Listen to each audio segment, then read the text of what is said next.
Iran Israel युद्ध में आज एक और बड़ा बयान आपको बता दें, ईरान के सुप्रीम लीडर खामेनेई की तरफ से सामने आया है। खामेनेई ने अमेरिका को सीधी वार्निंग दी है। उन्होंने कहा है, शुरू अमेरिका ने किया, खत्म हम करेंगे। खामेनेई बोले, दुश्मनों ने बड़ा गुनाह किया, उन्हें इसकी सजा मिलेगी।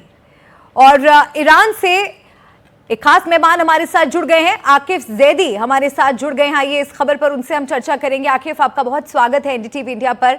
और मेरा पहला सवाल आपसे यही है, खामेनेई के इस बड़े बयान को किस तरह से देखा जाए? अमेरिका ने शुरू किया है लेकिन खत्म हम करेंगे, क्या मायने इस स्टेटमेंट के?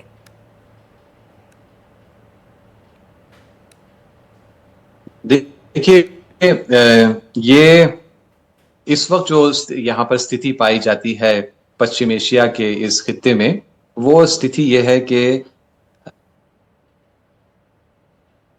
अमेरिका आखिर अपनी कमजोरी की वजह से और अपनी गलतियों की वजह से वो मजबूर हो गया है कि वो पुराना जो नाटक और ढोंग था कि हम अलग हैं, इसराइल अलग है, इस मुखौटे को उतार कर वो खुलकर सामने आए और फिर वो हमला करे ईरान पर। इस हमले के बारे में मैं ये भी बता दूं कि इस हमले में जो एक और कमजोरी का पहलू नजर आता है कि कल तक ये जानकारी ये नहीं पर मिली थी हम लोगों को, लेकिन कल रात से और आज से जानकारी हो रही है कि जो हमला हुआ है 3 परमाणु स्थानों पर, वो कोई खास तबाहकुन या नुकसानदेह हमला नहीं था। वैसे ही वहां पर से सारा जितना रेडियो एक्टिव मटीरियल था वो निकाला जा चुका था। तो फिर ये हमला इस तरह से क्यों किया गया कि जब वहां कोई खास नुकसान भी नहीं पहुंचाया गया, लेकिन मीडिया में उसका इतना बड़ा चर्चा, उसका इतना बड़ा तूफान बनाया गया। इससे ये निशानदेही हो रही है इस बात की कि अमेरिका इसराइल, जो कि दर हकीकत 2 अलग अलग चीजें नहीं है, एक ही बड़े चीज के 2 हिस्से हैं। जी, मिडिल ईस्ट में मिडिल ईस्ट में अमेरिका के कई सैन्य बेस हैं। मैं ये भी आपसे जानना चाहूंगी, निकलने के लिए अमेरिका के मिडिल ईस्ट में कई सैन्य बेस भी हैं, तो क्या ईरान के लिए संभव होगा? मैं आप सही कह रही है। और ईरान के लिए बड़ा, ईरान ने हमेशा से कहकर रखा है कोई नई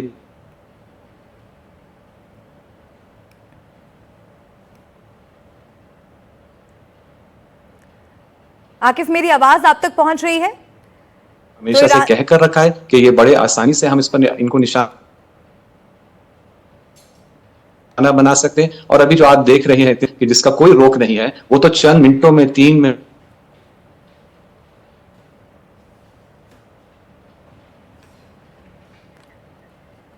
शुक्रिया आकिफ, एनडीटीवी इंडिया से जुड़ने के लिए अपनी बात आपने हमारे साथ यहाँ पर साझा की।